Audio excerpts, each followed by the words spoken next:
Primera Samuel 18. Y aconteció que cuando David hubo acabado de hablar con Saúl, el alma de Jonatán quedó ligada con el alma de David, y lo amó Jonatán como a sí mismo. Saúl tomó a David aquel día, y no le dejó volver a casa de su padre. E hicieron alianza Jonatán y David, porque él le amaba como a su alma. Y Jonatán se quitó su manto, y lo dio a David, con sus ropas, su espada, su arco y su talabarte. David salía a donde Saúl le enviaba, y se portaba prudentemente, y Saúl lo puso sobre gente de guerra. Todos lo aceptaban, y también los siervos de Saúl. Cuando volvían, después de la derrota del filisteo, las mujeres de Israel salían cantando y danzando, diciendo: Saúl mató a sus 1000 y David a sus 10,000. Y Saúl se enojó mucho y dijo: a David dieron 10,000 y a mí 1000, no le falta más que el reino. Y desde aquel día Saúl miró de través a David. Al día siguiente, un espíritu malo atormentó a Saúl, y mientras David tañía, Saúl arrojó una lanza diciendo: heriré a David, mas David lo esquivó.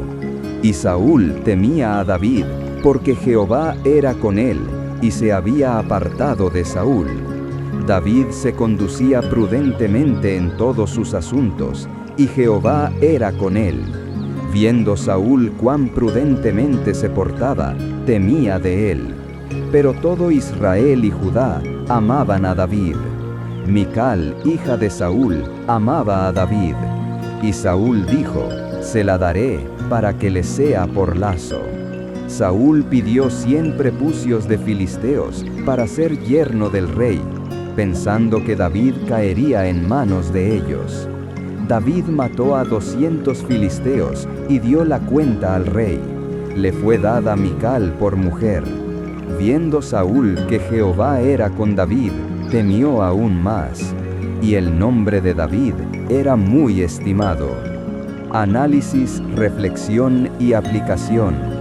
Ahora que hemos escuchado la esencia de 1 Samuel 18, imaginemos la escena como una historia viva. David, recién victorioso frente a Goliat, aparece en el palacio como una figura joven, valiente y confiada en Dios. Jonatán, el hijo del rey, percibe en él una integridad que lo conmueve profundamente. Nace entre ellos una amistad sincera, libre de intereses, alimentada por la admiración mutua. Pero al mismo tiempo, algo distinto comienza a crecer en el corazón del rey. Cuando las mujeres celebran la victoria, sus palabras despiertan una herida profunda en su orgullo.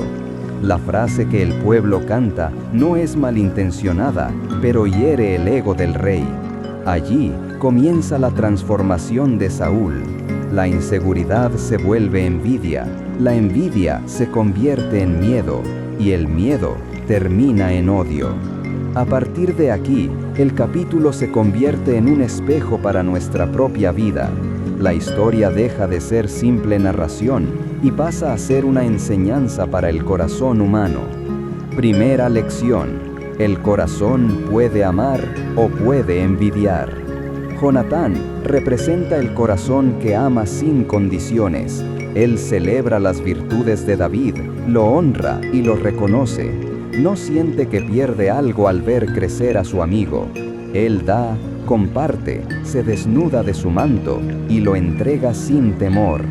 Saúl, en cambio, muestra lo que ocurre cuando la inseguridad gobierna.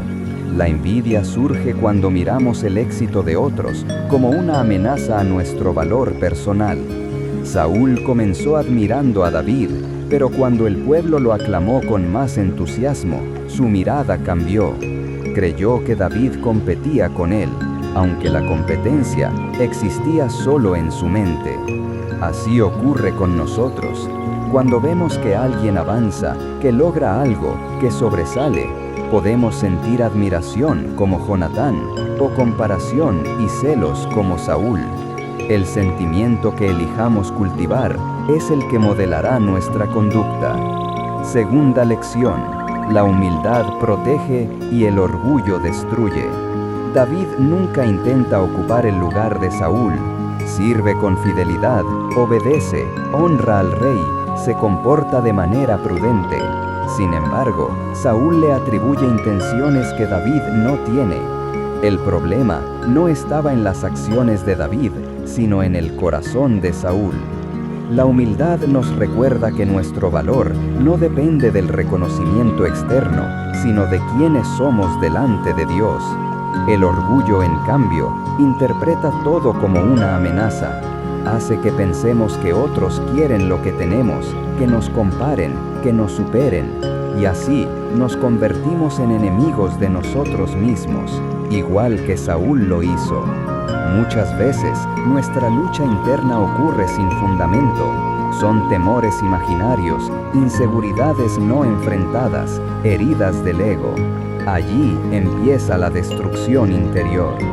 Tercera lección: cuando la envidia entra, la paz sale. El texto dice que Saúl temía a David, no porque David fuera peligroso, sino porque Saúl había perdido la claridad espiritual. La presencia de Dios estaba con David, y eso aumentaba la angustia del rey, que había dejado que el resentimiento creciera. Cuando permitimos que la envidia, los celos o la comparación se instalen, perdemos la paz. Esta clase de sentimientos roba energía emocional, destruye relaciones, daña la autoestima y nubla la mente. Lo que Saúl experimentó es exactamente lo que ocurre en la actualidad cuando dejamos que estas emociones se arraiguen.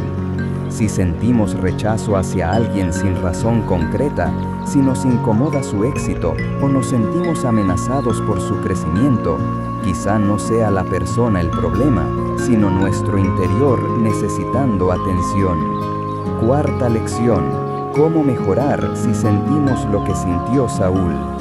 Nadie está exento de sentir celos, inseguridad o comparación. La diferencia está en lo que hacemos con esas emociones. La historia nos muestra varios caminos de crecimiento personal. Reconocer con honestidad lo que sentimos. A veces se requiere valentía para admitir que sentimos envidia o temor, pero la sanidad comienza con la verdad. Practicar la gratitud. Cuando agradecemos lo que ya tenemos, nuestros ojos dejan de mirar con deseo lo ajeno. La gratitud es un antídoto contra la envidia. Celebrar el bien de otros. Este acto, incluso si cuesta al principio, libera el corazón. Felicitar, animar y alegrarse por los logros ajenos enfoca la vida en la generosidad y no en la competencia.